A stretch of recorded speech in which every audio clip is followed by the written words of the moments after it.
Hello everyone, তোমরা কেমন আছো? আশা করি তোমরা খুব ভালো আছো আর আমিও খুব ভালো আছি। এখানে আমাদের আজকে দিয়ে 3 দিন হয়ে গেল। সমুদ্রে এসেছি আর ডাব খাবো না তা কখনো হয়? ডাব খেয়ে আজকে আমি চলে গেছিলাম আঞ্জনা বিচ।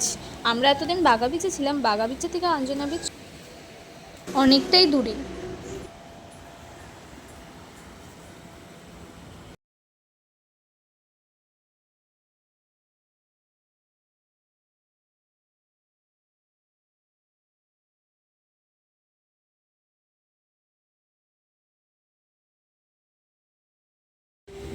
এই জায়গাটায় আমরা প্রায় 2 ঘন্টা বসেছিলাম।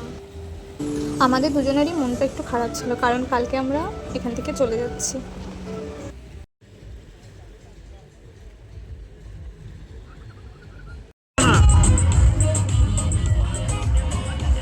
আঞ্জনা বিচ থেকে এসে ফ্রেশ হয়ে দেখো আবার বাগা বিচে চলে এসেছি।